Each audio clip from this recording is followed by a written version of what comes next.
Hola amigos, ¿cómo están? Queremos agradecerles que nos acompañen a esta exposición, a esta serie de estudios sobre Jesús y la ley. En esta ocasión quisiéramos hablar de la ley y la gracia, mayormente enfocada en el Antiguo Testamento. Para ello, vayamos a un primer versículo. Esto es, ¿quién es el más adecuado para interpretar la ley si la entendemos como norma obligatoria? Y la gracia como un favor inmerecido, un don, una gracia que se da a alguien sin un merecimiento particular o sin estar obligado a ello. Les invito a que leamos San Juan capítulo 1, versículo 17. Ahí se mencionan ambos asuntos, la ley y la gracia. Dice allí, en nuestra traducción de la Reina Valera, pues la ley por medio de Moisés fue dada, pero la gracia y la verdad vinieron por medio de Jesucristo. Queremos aclarar, amigos, el primer punto es que la palabra pero que aparece allí en el versículo no corresponde. Deberíamos eliminarla para entender mejor lo que significa, ya que no está en el griego original. Podemos consultar otras traducciones para apreciar mejor lo que el texto dice. Así que vuelvo nuevamente a repasar el versículo, eliminando pero, insisto, no está en el griego original y tal vez cambie el sentido. San Juan 1.17, leemos ahí.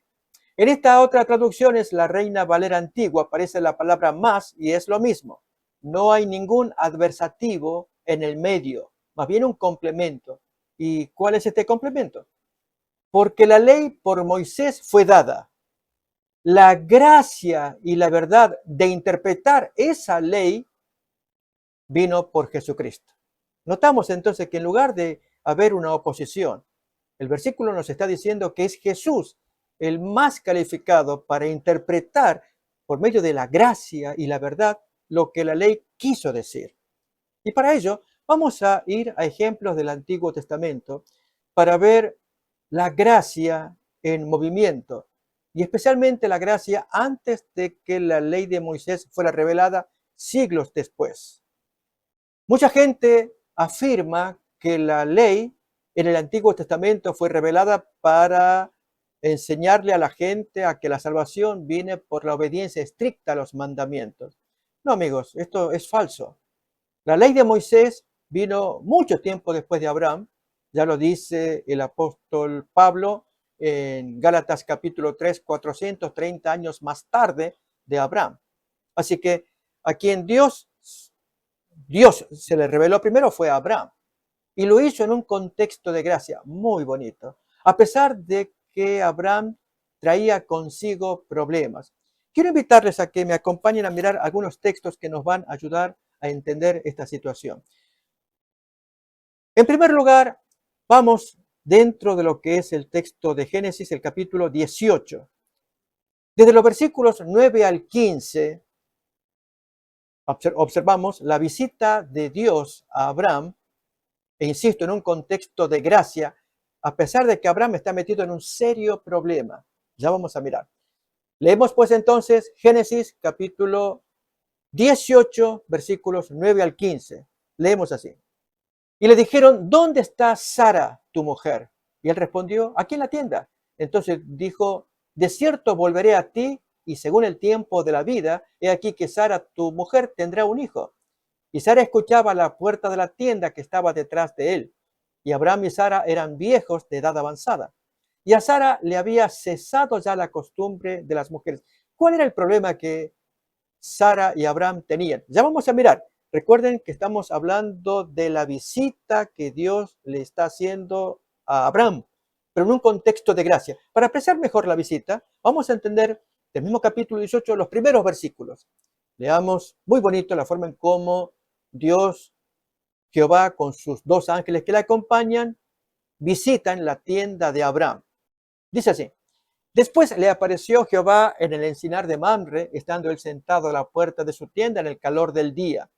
Y alzó sus ojos y miró, y aquí 3 varones que estaban junto a él. Y cuando los vio, salió corriendo de la puerta de su tienda a recibirlos. Y se postró en tierra y dijo, Señor, si ahora he hallado gracia en tus ojos, te ruego que no pases de largo, diríamos así, no pase de tu siervo. Que se traiga ahora un poco de agua y lavad vuestros pies y recostaos debajo de un árbol. Y traeré un bocado de pan y sustentad vuestro corazón y después pasaréis, pues por eso habéis pasado cerca de vuestro siervo. Y ellos dijeron, haz así como has dicho. Notemos, si yo he hallado gracia entre ustedes, les pido por favor, no pasen de largo, acepten mi hospitalidad. ¿Estamos de acuerdo con eso? Está bien, háganlo así. Y así fue, el texto nos cuenta que rápidamente Abraham, ya un hombre mayor, corre, da las órdenes a sus siervos, preparen animales, van a sacrificarlos, ¿no?, para darle de comer a estos caminantes. Qué bonito ver, imaginar a Dios, el Todopoderoso, el Altísimo, visitando a Abraham, y Abraham en un contexto de problemas. Ya vamos a mirar. Lo cierto es que comen allí y leíamos que se le anuncia a Abraham que en el próximo año él tendría un hijo y Sara se está riendo. No puede ser, ya estoy vieja. Él está viejo también. A ver, vamos a repasar capítulo 18 nuevamente, versículo 11, donde dejamos esta historia de la revelación de Dios a Abraham de que llegaría familia para ellos. Miremos. Y Abraham y Sara eran viejos de edad avanzada y a Sara le había cesado ya la costumbre de las mujeres, así que era más imposible, lejos de ser posible, que ella pudiera quedar embarazada. Se rió pues Sara entre sí diciendo, después que he envejecido tendré deleite, siendo también mi señor ya viejo, es decir, deleite de tener un hijo, tanto que lo anhelé. ¿Puede ser posible esto? Entonces Jehová dijo a Abraham, ¿por qué se ha reído Sara diciendo, ¿será cierto que he de dar a luz siendo ya vieja? Ese era el problema, la incredulidad, el pecado por el cual Dios va a actuar más severamente con el matrimonio. No, amigos, no tiene que ver con eso. Es la reacción natural de una mujer tan grande. Recordemos que Dios se le aparece aproximadamente a los 99 años, desde los 75 en adelante la primera vez, luego tendrá la experiencia de Agar y el hijo que le nació de ambos, Ismael, pero ahora ya siendo muy anciano. Dios lo visita y Sara, una señora muy grande también, que se ríe. Y Dios tiene compasión, pero hay un problema mayor todavía, que no aparece en el texto. Seguimos leyendo. Dice todavía más, yo no me reí porque tuvo miedo. Y él dijo, no es así, sino que tú te has reído. ¿Dios podía haber sido severo? Sí, pero amigos, Dios no actúa, está actuando con gracia, tanto que ahora en los siguientes versículos, vamos a leer desde el 17 en adelante, lo que Dios dice de Abraham, su querido siervo. Y Jehová dijo, encubriré yo a Abraham lo que voy a hacer, habiendo de ser Abraham una nación grande y fuerte, y habiendo de ser benditas en él todas las naciones de la tierra. Porque yo sé que mandará a sus hijos y a su casa después de sí, que guarden el camino de Jehová, haciendo justicia y juicio, para que haga venir Jehová sobre Abraham lo que ha hablado, lo bueno que ha hablado Dios acerca de él. Y a partir de allí comienza a revelarle la situación que hay con Sodoma y Gomorra. ¿Saben? Este encuentro tan bonito, el diálogo, aún con esta anciana señora que se estaba riendo, no necesariamente burlando, pero dudando absolutamente de que esto pudiera ser cierto, a pesar de esta circunstancia, ¿saben? La Biblia va a dar un paso más adelante y es decir que Abraham es amigo de Dios. Dios lo considera su amigo. Miren estos textos, Isaías capítulo 41, el versículo 8, allí vamos a apreciar estas palabras. Lo mismo también en Segundo de Crónicas, vamos a ver otro testimonio. Dice allí, pero tú Israel, siervo mío eres, tú Jacob, a quien yo escogí, descendencia de Abraham, mi amigo. Esto es palabra de Dios. Abraham es mi amigo. Pero Señor, si es tu amigo, ¿cómo tú aceptaste a visitarlo estando él en un muy grave problema?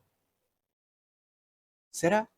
Miremos ahora esta otra expresión en 2 de Crónicas capítulo 20, versículo 7, donde el rey Josafat, haciendo una oración a Dios, pidiendo protección de enemigos que querían asolar allí la ciudad, también usa la expresión similar entre Dios y Abraham. Miramos. Dios nuestro, ¿no echaste tú los moradores de esta tierra delante de tu pueblo Israel? y la diste a la descendencia de Abraham, tu amigo, para siempre. Tanto que después el Nuevo Testamento tomará eco de esta expresión en el libro de Santiago. Así que Abraham es amigo de Dios y lo reconoce Dios como tal. Pero ¿cuál era el problema que traía Abraham? Bien, vamos a mirar en Génesis capítulo 20, a ver esta situación de desorden sexual que hay en el hogar de Abraham. Vale la pena comentar este tema. Capítulo 20, leemos desde el versículo 7 en adelante lo siguiente. Ahora pues le dice Dios al rey Abimelech, devuelve la mujer a su marido porque es profeta y orará por ti y vivirás. Y si no la devolvieres, sabe que de cierto morirás tú y todos los tuyos. Como consecuencia de ello, este hombre se asustó mucho. Leemos versículo 10 en adelante. Abimelech, creyendo que la mujer andaba sola, y la tomó, pero no había llegado sexualmente a ella. Y Dios le advirtió, no la toques, porque su marido es profeta. Y la llegas a tocar, yo te mato. ¿Qué hace Abimelech? La devuelve al marido y le dice, versículo 10 en adelante, podemos leer. Dijo también Abimelech, el rey de Gerar, a Abraham, ¿qué pensabas para que me hicieses esto? Responde Abraham, porque dije para mí, ciertamente no hay temor de Dios en este lugar y me matarán por causa de su bella mujer. Acordémonos que, aunque muy anciana, era bella la señora. Y a la verdad también es mi hermana, hija de mi padre, mas no hija de mi madre, y yo la tomé por mujer. Notamos entonces esta situación que hace que sea muy desgraciada. ¿Desgraciada? Sí, a la luz de la ley que vino años después. Recordemos que el texto va a decir 430 años después de habérsele dado la promesa a Abraham, 430 años más tarde, llega la ley de Moisés o llega Moisés. Quizás esto podemos apreciarlo en Génesis capítulo 15, que allí Dios le dice a Abraham que en la cuarta generación la descendencia de Abraham regresaría porque la maldad de los amorreos no había llegado al colmo. Amigos, qué concepto tan importante. Abraham vivía en esos días, en ese ambiente muy corrompido, pero la maldad no había llegado al límite como sí llegó 430 años más tarde cuando se le dio la ley a Moisés y Moisés entonces viene a Canaán con la misión de destruir a todos esos pueblos, porque habían llegado al colmo de la maldad. Miremos pues entonces en Génesis capítulo 15 este concepto de la maldad de los amorreos que no había llegado al colmo. Vemos acá versículo 13, 15, 13. Entonces Jehová dijo a Abraham, ten por cierto que tu descendencia morará en tierra ajena y será esclava allí y será oprimida 400 años. Mas también a la nación a la cual servirán juzgaré yo, y después de esto saldrán con gran riqueza. Y tú vendrás a tus padres en paz y serás sepultado en buena vejez. Y en la cuarta generación volverán acá esos descendientes de Abraham, porque aún no ha llegado a su colmo la maldad del amorreo hasta aquí. Y entonces, así ya sí vemos con el ministerio que hizo Moisés, según Deuteronomio capítulo 7, que Dios no permitió que nadie sobreviviera de esos pueblos paganos. Habían llegado al límite de la maldad. Miren, lo cierto es que Dios se le revela a Abraham, pero Abraham comete sus errores como lo cometen los paganos. En este caso, tomar a su hermana como, o su hermanastra en este caso, como su esposa, lo cual está prohibido en la ley de Moisés. Invito a que miremos en Levítico capítulo 20 y leemos el versículo 17. Si alguno tomare a su hermana, hija de su padre o hija de su madre, y viere su desnudez, y ella viere la suya, es cosa execrable. Por tanto, serán muertos a ojos de los hijos de su pueblo. Noten que esta es la sentencia que merecían ambos, Abraham y Sara. Y sin embargo, cuando Dios los visitó en Génesis 18, ellos ya estaban cohabitando, eran matrimonio, pero eran hermanastros. prohibido en la posterior ley de Moisés o en la posterior revelación de la ley de Moisés. Pero la pregunta que hago es, ¿no vemos gracia de parte de Dios visitando, alternando, conviviendo? Al decir convivir es porque acepta la comida que le ofrece en su hospitalidad Abraham al visitante, a Jehová, le acepta la comida, come con él. Pero esta gente está en pecado. ¿No significa esto gracia?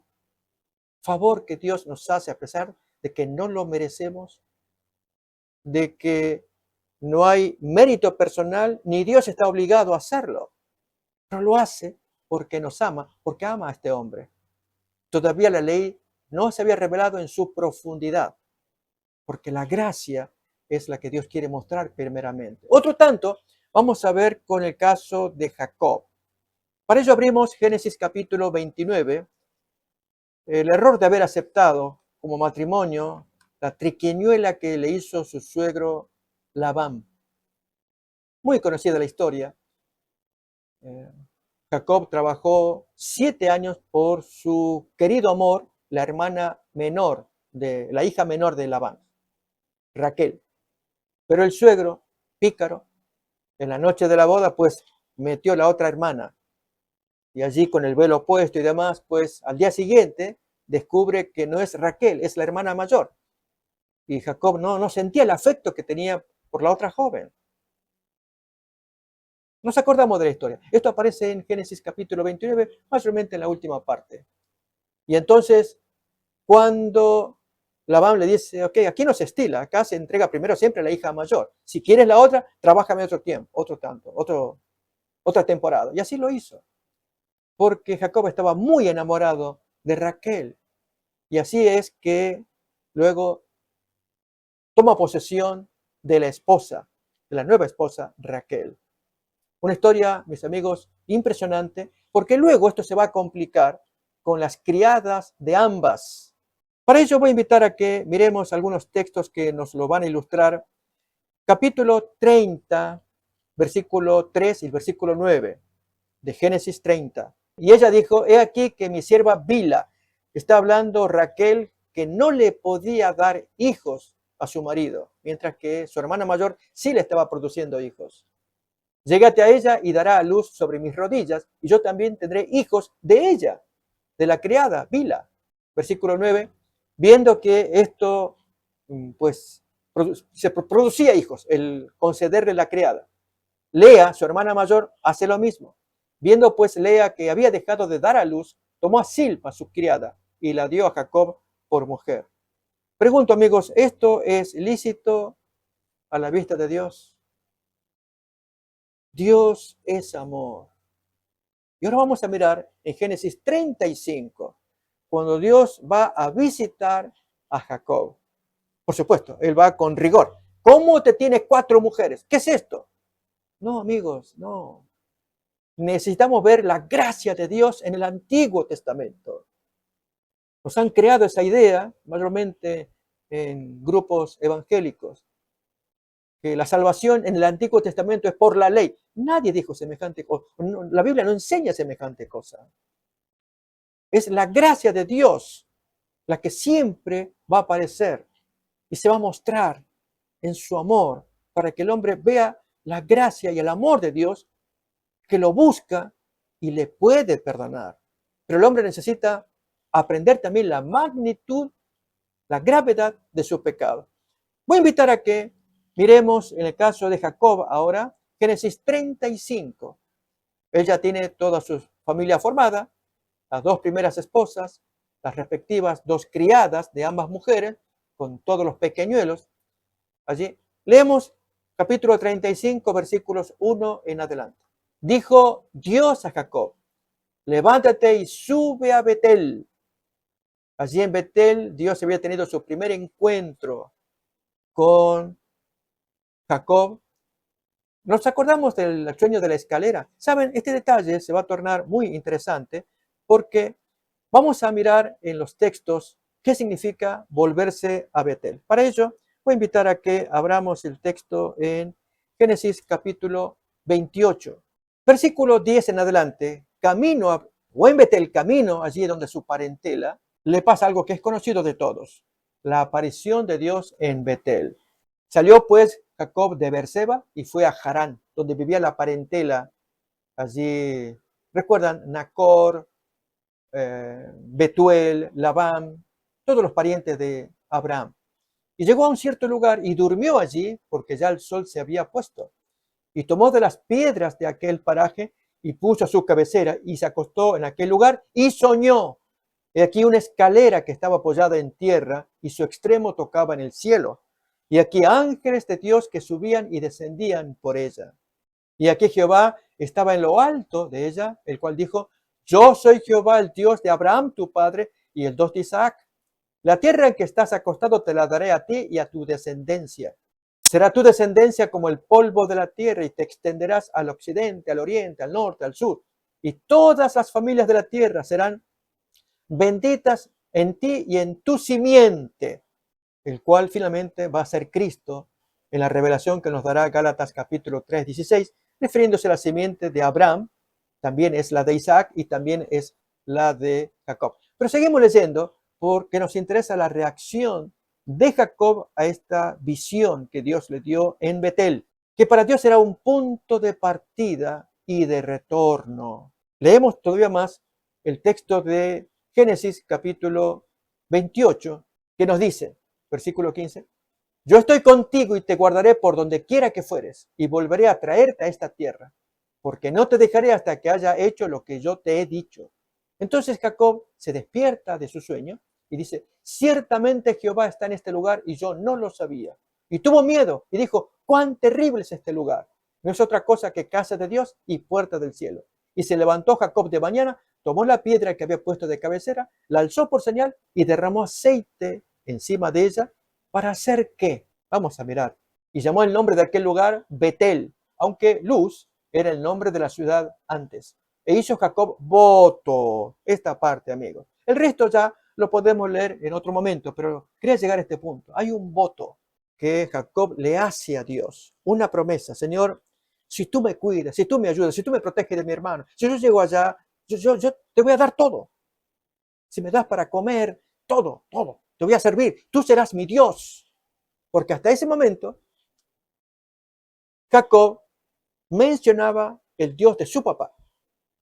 No era todavía su Dios personal. ¿Saben? Este punto es muy interesante, más o menos para los jóvenes.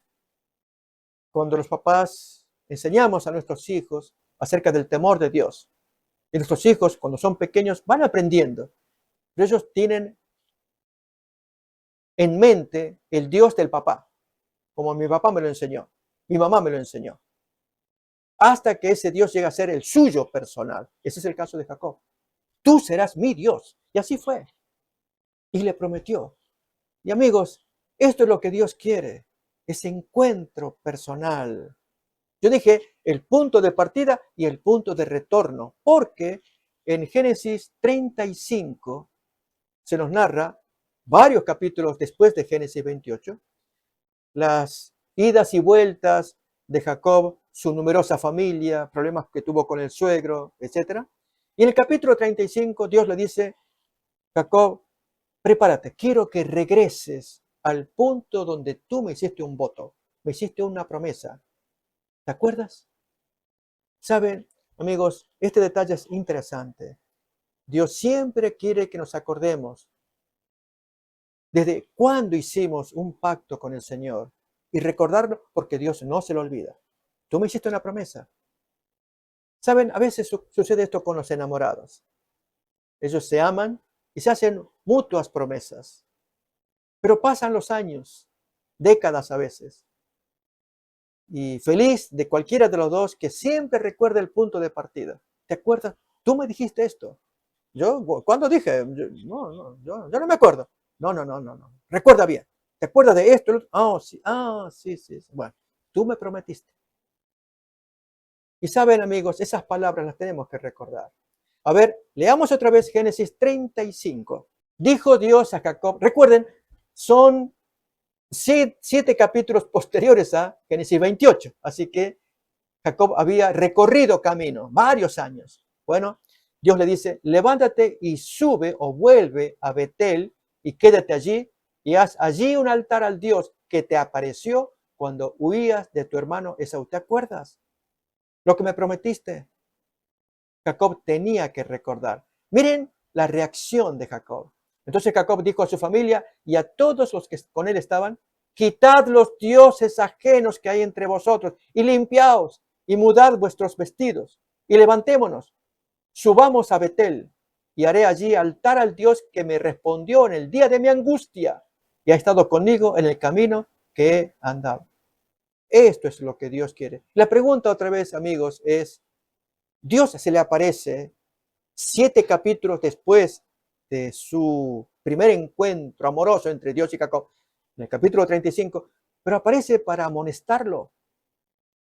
Jacob, ¿qué hiciste? Me hiciste un pacto, te enredaste con tantos matrimonios, 4 mujeres, hijos, peleas entre ustedes, peleas con el suegro, y no me fuiste recto conmigo, tú lo sabes.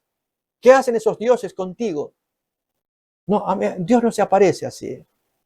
Dios se aparece amorosamente para que el hombre se sienta el culpable. Esa es la función de la ley. Nos va a hacer sentir culpables para que busquemos una salida, una solución. Efectivamente, el texto nos contará que Jacob limpió todo ello para regresar a Betel y otra vez celebrar una evocación de aquel primer encuentro que tuvo en Betel. Ahora, Jacob estaba en problemas cuando Dios lo visitó, sí. Miremoslo en Levítico capítulo 18, el versículo 18 también. No tomarás mujer juntamente con su hermana para hacerla su rival, descubriendo su desnudez delante de ella en su vida. ¿Y qué decir? No vas a tomar ni las criadas de ellas. Esto estoy agregando yo, pero preguntaré si ustedes me permitirían agregar ese pequeño colofón. Tómate tu mujer. ¿Por qué te tomas 2? ¿Por qué te tomas otras 2 más las criadas? Jacob lo había hecho, había cometido pecado. Abraham había cometido pecado y Dios lo visitó. Jacob había cometido pecado y Dios lo visitó. ¿No es eso gracia? Ahora, amigos, quiero traerles unas imágenes de tiempos modernos. Hay mucha gente que piensa que por esos ejemplos del Antiguo Testamento hoy estamos habilitados, capacitados para hacer algo similar, como lo que pasó en Brasil con este individuo que muestra su rostro feliz con sus 2 mujeres. Brasil, hombre que se casa con 2 mujeres al mismo tiempo. 3 personas decidieron contraer matrimonio en San Pablo y las autoridades lo respetaron. Aseguran que no existe impedimento jurídico que frene la unión. No, amigos, esto después de que Dios dio la ley de Moisés y señaló: no vas a tomar a una mujer y a su hermana para hacerla rival. No te vas a casar con tu hermanastra. Si Dios nos dio la ley para que conozcamos cómo piensa Dios, porque una cosa es cómo Dios actúa antes de que se haya dado la ley. Ya vamos a mirar un texto en Romanos. Y otra es cuando se dio la ley y Dios nos va a juzgar por efecto de la ley. Miren este otro caso pasado en Uganda. Si bien es cierto, el individuo es musulmán, pero que 7 mujeres se animen a casarse con él y para colmo él planea casarse con más mujeres. La historia del polígamo de 43 años que se casó el mismo día con 7 mujeres, 2 de las cuales son hermanas entre ellas.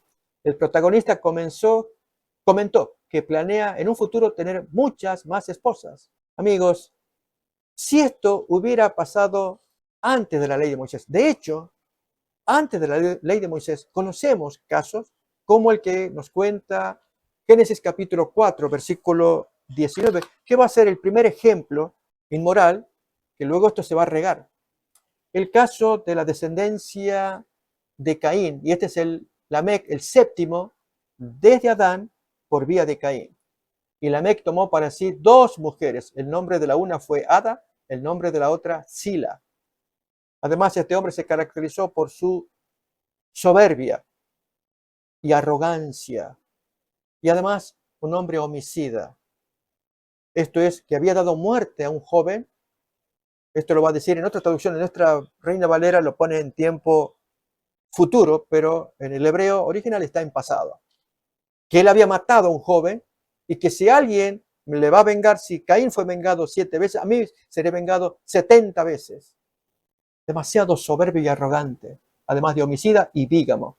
Esto es lo que nos va mostrando las características, las cualidades de la descendencia corrompida, la mala, los hijos de los hombres, generada por Caín. Y no obstante, Abraham, que había sido un hijo de Dios, también se mezcla en esa práctica antigua. O aún Labán, que también procedía de la raíz santa, como era toda la familia de Abraham, también lleva esto a la práctica al dar las dos mujeres a un mismo marido. Amigos, necesitábamos la gracia, claro que sí, pero también necesitamos la ley. Esto es hacernos conocer cuán graves son las prácticas que el ser humano lleva contra la voluntad de Dios. Y entonces, teniendo estos ejemplos como antecedentes, quisiera mostrarles más todavía de cómo Dios actúa con gracia en el Antiguo Testamento. Es el caso, por ejemplo, que quiero mostrar de el rey Jeroboam.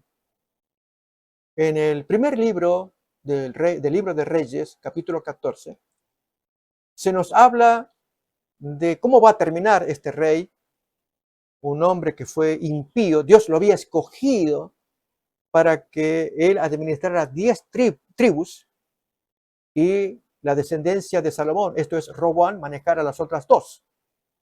Pero este traicionó. En lugar de someterlas a la ley de Dios, a hacer la voluntad de Dios, se inventó su propia religión, como cuenta Primero de Reyes, capítulo 12, 25 en adelante. Pero en el capítulo 14 va a aparecer una escena donde quiebra a Jeroboam. Es la enfermedad del niño. Invito a que leamos, pues, primer libro de Reyes, capítulo 14, del versículo 1. Y en el 13 en particular, vamos a leer algo interesante. En aquel tiempo, Abías, hijo de Jeroboam, se dice Jeroboam primero. Hubo un segundo Jeroboam, rey, en los días de Amós. Pero estamos hablando en los días de Roboam o el hijo de Salomón. Cayó enfermo y dijo Jeroboam a su mujer: levántate ahora y disfrázate para que no te conozcan que eres la mujer de Jeroboam, y ve a Silo, porque allá está el profeta Ahías, el que me dijo que yo había de ser rey sobre este pueblo. Ahías le había profetizado bien, que si se sometía a Dios, habría un gran futuro para este rey Jeroboam. Pero fue traidor. Y toma en tu mano 10 panes y tortas y una vasija de miel, y ve a él, para que te declare lo que ha de pasar con este niño que se ve enfermado gravemente. Y la mujer de Jeroboam lo hizo así, y se levantó y fue a Silo, y vino a casa de Ahías. Y ya no podía ver a Ahías, porque sus ojos se habían oscurecido a causa de su vejez.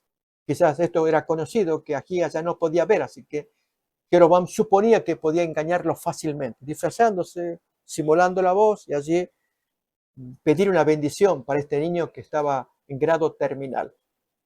Pero algo pasa. Mas Jehová había dicho a Ahías: he aquí que la mujer de Jeroboam vendrá a consultarte por su hijo que está enfermo. Así y así tú le responderás, pues cuando ella viniere, vendrá disfrazada. Cuando Ahías oyó el sonido de sus pies, al entrar ella por la puerta, le dijo: entra, mujer de Jeroboam, ¿por qué te finges otra? He aquí yo soy enviado a ti con revelación dura. A ver, ¿qué palabras? Ve y di a Jeroboam tu marido: así ha dicho Jehová, Dios de Israel, por cuanto yo te levanté de en medio del pueblo y te hice príncipe sobre mi pueblo Israel. Recordamos 10 tribus él debía gobernar. Y rompí el reino de la casa de David por causa del pecado de Salomón y aún el pecado de Roboam. Y te lo entregué a ti, y tú no has sido como David mi siervo, que guardó mis mandamientos y anduvo en pos de mí con todo su corazón, haciendo solamente lo recto delante de mis ojos. Qué concepto que tenía Dios para con David, a pesar de que había cometido grave pecado. Recordemos el adulterio de Betsabé, como también el censo que le hizo a la población, por lo cual murió mucha gente en aquellos días. Pecados que son recordados, que caracterizaron el reinado de David. No obstante, Dios lo disimula diciendo: como mi siervo no hay otro. Él fue fiel. Recordemos eso siempre. Cuando Dios ama, Él es el que tiene la potestad de señalar el pecado cometido o de cubrirlo con la gracia y la justicia de Cristo a aquel que es penitente, que se humilla ante Dios como lo hizo David. Pero sigue más la revelación. Sino que hiciste lo malo sobre todos los que han sido antes de ti, pues fuiste y te hiciste dioses ajenos e imágenes de fundición para enojarme, y a mí me echaste tras tus espaldas. Por tanto, he aquí que yo traigo mal sobre la casa de Jeroboam, y destruiré de Jeroboam todo varón, así el siervo como el libre en Israel, y barreré, noten esta expresión, quizá una de las más duras en la Biblia, y barreré la posteridad de la casa de Jeroboam como se barre la caca hasta que sea acabada. ¿Qué opinamos, amigos, si Dios nos llamara como tal? Tú eres caca. No, Señor, no me digas, no me llames así. Tú lo eres. Necesitamos humillarnos, amigos, doblegarnos ante Dios. Dios tiene la potestad de decirlo, si lo somos, cuando nuestro comportamiento es repugnante a la vista de Dios. ¿Con qué nos compara? Ahí nos dice, yo barreré el estiércol como quien barre, así lo voy a barrer de tu casa, que huele mal y que tiene que desaparecer semejante estigma, una vergüenza allí. Pero sigue más, la historia sigue un poquito más todavía. El que muera de los de Jeroboam en la ciudad, lo comerán los perros, y el que muera en el campo, lo comerán las aves del cielo, porque Jehová lo ha dicho. Y tú levántate y vete a tu casa, y al poner tu pie en la ciudad morirá el niño. Y todo Israel lo endechará y lo enterrará, porque de los de Jeroboam, noten aquí este detalle, solo el niño será sepultado por cuanto se ha hallado en él alguna cosa buena delante de Jehová Dios de Israel en la casa de Jeroboam. Noten, saben, Dios quiere encontrar cosas buenas. Le dio semejante privilegio a este hombre que en sus comienzos fue un buen siervo. Habló de Jeroboam. E incluso humilde, porque cuando Ahías se le reveló que iba a ser el próximo rey, él dijo, yo no, ¿cómo? Muy humilde. Pero luego, en lugar de seguir a Dios y consultarle, él consultó la carne. Esto nos lo va a contar Primero de Reyes, capítulo 12, versículo 25 en adelante. Allí el cambio de servicio que hizo para que sus súbditos no viajaran a Jerusalén, donde estaba el rey enemigo, como ordenaba la ley de Moisés 3 veces al año, en la fiesta de Pascua, Pentecostés y de las cabañas, todo el mundo debía ir a Jerusalén. Y él temía que al ir sus súbditos a Jerusalén, el rey Roboam, enemigo, los arengara, los reconquistara y entonces todos volvieran contra Jeroboam. Él temía eso. Pero ¿por qué temer? Si Dios era el que estaba detrás de esto. Dios no lo iba a permitir. Pero en lugar de confiar en Dios, confió en su habilidad. El texto dice que consultando allí, se elaboró un nuevo culto y cambió todo el servicio de Moisés por el mes siguiente. Si en el culto de Moisés era el séptimo mes sagrado, con 4 sábados ceremoniales, lo sería ahora el octavo mes. Y así, una cosa impresionante cómo él cambió los servicios de Dios. Y aunque aquí estaba la sede del santuario, ahora Jeroboam dijo, aquí están los dioses que ustedes, los que te sacaron de Egipto, acá están más fáciles de mirar, están en forma de becerro, ustedes pueden mirarlos. Esos son los dioses, Jehová. Él no trajo a Baal, lo trajo más adelante en el mismo reino que Jezabel. Amigos, insisto, Dios busca gracia. Vamos a ver quizás otro ejemplo, porque queremos hablar de la gracia. La ley hay que hablarla también, la vamos a hablar. Pero Dios es un Dios que busca al hombre en la gracia, en su gracia, por su gracia, para redimirlo, si el hombre logra ver el amor de Dios. Abrimos pues ahora el texto en Números capítulo 22. Allí vamos a ver versículo 22 y luego 31 en adelante, la experiencia de Balaam. La historia de Balaam es muy interesante, ¿sí? Pero se nos cuenta de acá cuando él decide ir en pos del lucro. Le iban a pagar buen dinero por maldecir a los israelitas y Dios lo estaba prohibiendo. Y él quería ir a toda costa. El texto, miren lo que nos dice. Y la ira de Dios se encendió porque él iba, y el ángel de Jehová se puso en el camino por adversario suyo. Iba pues él montado sobre su asna y con él 2 criados suyos. Como anécdota, amigos, les cuento que la palabra adversario que aparece allí en el hebreo original es Satán. Satán es la forma como se escribe y pronuncia. Y Satán es un adversario. Solamente que este ángel es ángel de Dios. No es Satanás, obviamente. Pero se le puso por adversario, por Satán. Satán es un apodo que significa enemigo, adversario. Y siempre pensemos eso, que por más eh, buenas cosas que presente a nuestros ojos, es un enemigo mortal. Siempre, siempre recordemos esto. Bien, lo cierto es que ahora este ángel que iba como adversario acompañando a Balaam, miremos del versículo 31, trataba de impedirle que llegara a consumar el pecado por el cual él quería el dinero. Maldecir a un pueblo que Dios no había maldecido. Era un hombre poderoso, había desarrollado poder con la bendición de Dios, pero ahora vendido al dinero era despreciable. Miramos versículo 31 en adelante, el desenlace de esta parte. Entonces Jehová abrió los ojos de Balaam y vio al ángel de Jehová que estaba en el camino y tenía su espada desnuda en su mano, listo para matarlo. Y Balaam hizo reverencia y se inclinó sobre su rostro. Y el ángel de Jehová le dice, ¿por qué has azotado tu asna estas 3 veces? Recordamos que era exigirle al animal que recuperara el camino. Y luego empezó el diálogo, un diálogo alocado realmente, en que el animal habla por poder de Dios y Balaam en su locura le habla también. He aquí, noten esta parte, yo he salido para resistirte porque tu camino es perverso delante de mí. Y siguiente versículo, el asna me ha visto y se ha apartado luego de mí o delante de mí estas 3 veces. Y si de mí no se hubiera apartado, yo también ahora te mataría y a ella la dejaría viva. Saben, amigos, esto es lo que Dios nos está diciendo. Yo te mataría, pero no lo estoy haciendo. Gracias al animal tú estás viviendo, porque el animal se me apartó. Y ahora tú estás mirando, ¿qué pasó? Oh, Señor, perdón, pequé, pero siguió lo mismo.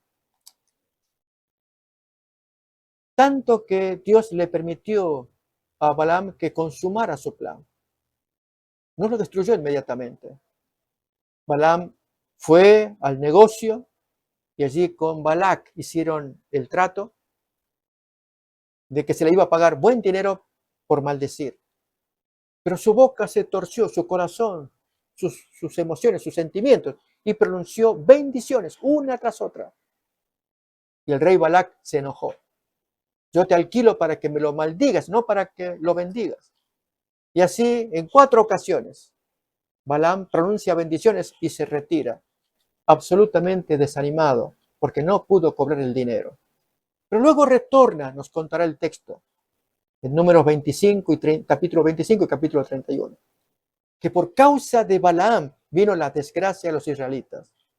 Y era que Balaam vino al rey Balac y le mostró que la forma de hacerle daño, de maldecir a los israelitas, era a través de la inmundicia sexual, de la inmoralidad sexual. Y Balac tomó,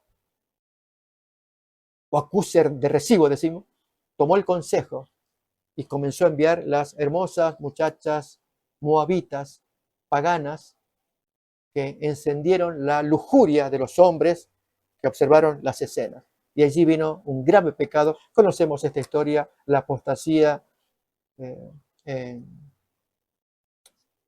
en el texto de Números capítulo 35, Cades Barnea. Muy triste toda esa porción de inmundicia sexual, y nos acordamos de Finés, que él vio semejante pecado, un judío o un israelita trayéndose a una joven pagana en andas para meterle en la carpa donde la esposa y los hijos, etcétera, y allí Finés alanceó a ambos. Pero en el capítulo 31, voy a invitar a que leamos versículo 14 en adelante, allí va a entrar la justicia de parte de Dios con Moisés para destruir a toda esa gente que habían hecho tanto daño a los israelitas por consejo de Balaam. Leemos pues entonces Números capítulo 31. Se le había otorgado gracia a Balaam, él no la aprovechó.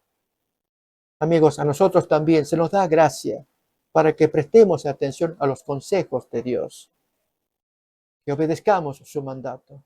Iremos pues entonces, Números capítulo 31, versículos 14 en adelante, para leer lo siguiente. Y se enojó Moisés contra los capitanes del ejército, contra los jefes de millares y de centenas que volvían de la guerra. Y les dijo Moisés: ¿por qué habéis dejado con vida a todas las mujeres? He aquí que por consejo de Balaam, ellas fueron causa de que los hijos de Israel prevaricasen contra Jehová en lo tocante a Baal Peor, por lo que hubo mortandad en la congregación de Jehová. Matad pues, etcétera, allí el resto de la gente. Y Balaam fue muerto también. Eso nos va a contar el texto. Así que Balaam es el absoluto responsable. Pero se le dio gracia. O miremos un ejemplo más en el caso de Gedeón. En Jueces capítulo 6 vamos a ver un ejemplo de cómo Dios visita una familia. Quiero tal vez traerle una imagen moderna de lo que a veces un papá puede hacer con un hijo cuando le enseña idolatría, creyendo que hace lo bueno, que hace lo mejor. En el caso de la familia de Gedeón no fue diferente. Miremos esta imagen para ilustrar lo que vamos a leer a continuación del libro de Jueces capítulo 6. Aquí miramos un papá y un hijo, y ambos pues cargando dioses consigo mismo, y luego allí el padre guiando más a ese hijo. El hijo lógicamente en ignorancia de la instrucción que el padre le da. La pregunta que nos hacemos es, ¿será que habrá pasado algo similar en la familia de Gedeón? Miremos la visita del ángel, Jueces capítulo 6, versículo 12 en adelante. Allí el ángel de Jehová se le va a aparecer a Gedeón, el hombre joven que trabaja para su padre, para su familia, en el campo. Y sin embargo, hay un problema serio en el hogar. Y el ángel de Jehová se le apareció y le dijo: Jehová está contigo, varón esforzado y valiente. Y Gedeón le respondió: ay, Señor mío, si Jehová está con nosotros, ¿por qué nos ha sobrevenido todo esto? ¿Y dónde están todas sus maravillas que nuestros padres nos han contado? Diciendo: no nos sacó Jehová de Egipto, y ahora Jehová nos ha desamparado y nos ha entregado en manos de los madianitas. Y mirándole Jehová le dice: ve con esta tu fuerza y salvarás a Israel de la mano de los madianitas. ¿No te envío yo? Entonces le respondió: ay, Señor mío, ¿con qué salvaré yo a Israel? He aquí que mi familia es pobre en Manasés, y yo el menor en la casa de mi padre. Jehová le dijo: ciertamente yo estaré contigo y derrotarás a los madianitas como un solo hombre. ¿Saben? Esta escena es muy bonita. Vemos a un Dios que ama a su pueblo, aunque los versículos que precedieron, no los hemos leído, nos habla de la razón por la cual Dios los había entregado a los enemigos. Había mucho pecado en el pueblo de Dios. Y un vidente que aparece para amonestarlo, por cuanto ustedes abandonaron los caminos del Señor. Por eso han venido estos madianitas enemigos para hacerles daño en los cultivos, llevarse los animales, todas las cosas que sembraron y cosecharon, y los israelitas quedaban pobres. Pero por vuestros pecados ya Dios no nos protege. Y la gente pues sufriendo. Y entre ellos pues Gedeón también quejándose. ¿Dónde está el Dios de las maravillas? Pues yo te voy a ayudar, yo voy a estar contigo. Ok, a ver, ¿qué hay que hacer? Y una de las cosas que había que hacer, amigos, la vamos a leer a continuación en el versículo 25 en adelante. Hay que limpiar la casa de idolatría. Tal como la imagen que miramos de papá sosteniendo ídolos con ese hijo, así el papá de Gedeón estaba cometiendo un grave pecado que indujo a toda aquella población israelita, a todo el vecindario, a adorar a ese ídolo falso. Leamos, pues, versículo 25 en adelante. Aconteció que la misma noche le dice Jehová a Gedeón: toma un toro del hato de tu padre, el segundo toro de 7 años, y derriba el altar de Baal que tu padre tiene, y corta también la imagen de Acera que está junto a él, y edifica altar a Jehová tu Dios en la cumbre de este peñasco, en lugar conveniente. Y tomando el segundo toro, sacrifícalo en holocausto con la madera de la imagen de acera que habrás cortado. A ver qué ocurre. Gedeón lo hace, pero se generó un grave problema en ese vecindario. Y Dios tiene gracia todavía, amigos. Ellos estaban violando la ley, ya la ley había sido revelada. Deuteronomio 7 nos hace acordar que debían destruir los pueblos paganos con todos sus ídolos. A ver, vamos a repasar el texto en Deuteronomio capítulo 7, versículo 6 en adelante, para mirar qué deben hacer los israelitas con los ídolos de los vecinos. Mas así habéis de hacer con ellos. Sus altares destruiréis y quebraréis sus estatuas y destruiréis sus imágenes de acera y quemaréis sus esculturas en el fuego, porque tú eres un pueblo santo para Jehová tu Dios. Noten, ese era el mandato. Pero en lugar de destruir las esculturas de los vecinos, ahora traían esas esculturas, estatuas, ídolos para adorar a la propia casa, a la casa, en este caso, de el papá de Gedeón. Por eso es que Dios va a dar la orden a Gedeón. Destruye. Y cuando hizo esto, el vecindario se enojó tanto que buscaban al responsable de haber hecho semejante ultraje a los dioses que ellos estaban adorando. Estamos hablando de un pueblo israelita. Leemos ahora capítulos 6 nuevamente de Gedeón y avanzamos en la lectura. Entonces Gedeón tomó 10 hombres de sus siervos e hizo como Jehová le dijo, mas temiendo hacerlo de día por la familia de su padre y por los hombres de la ciudad, lo hizo de noche. Por la mañana, cuando los de la ciudad se levantaron, he aquí que el altar de Baal estaba derribado y cortada la imagen de acera que estaba junto a él. Y el segundo toro había sido ofrecido en holocausto sobre el altar edificado. Y se dijeron unos a otros, ¿quién ha hecho esto? Y buscando e inquiriendo, dijeron, Gedeón, hijo de Joás, lo ha hecho. Entonces los hombres de la ciudad dijeron a Joás, saca a tu hijo para que muera, porque ha derribado el altar de Baal y ha cortado la imagen de acera que estaba junto a él. Con esto, amigos, ya podemos imaginar cómo desemboca esta historia. Dios podía haberlos destruido porque habían violado la ley de Dios que ya estaba revelada. Antes dimos ejemplos de cuando no lo estaba, con Abraham, con Jacob, pero vimos ya con el caso de Balaam. El hombre no recibió necesariamente la revelación de la ley de Dios, pero su conciencia le decía lo que estaba bueno y lo que estaba malo. Pero en los otros casos donde la ley de Dios ya estaba revelada, la desobedecían abiertamente. Y sin embargo, Dios mostró gracia, porque en el caso de Gedeón, allí viene el poder del Espíritu Santo cuando se sopla un cuerno y hay una conversión. ¿Y quién va a estar a favor del Señor y de Gedeón para pelear contra los enemigos que ultrajan las posesiones y los cultivos del pueblo de Dios? Y allí cientos de miles de personas están dispuestas, pero Dios solamente tomará 300. Recordamos una historia preciosa para estudiar. Amigos, se muestra la gracia de Dios en el Antiguo Testamento, ¿sí o no? La ley de Dios también. Pero vamos a verla con más detalles en las siguientes emisiones. Por lo pronto, fijémonos la idea, Dios ama al hombre aún en su condición pecaminosa y Él se llega a visitarlo, a mostrarse, a revelársele como un Dios que lo ama y lo puede perdonar, lo puede levantar en alto. Pasó con Abraham, pasó con Jacob, puede pasar con cada uno de nosotros si aceptamos que Dios nos visite y que luego nos revele su ley para que sepamos qué es bueno y qué es malo a la vista de Dios. ¿Lo haremos posible?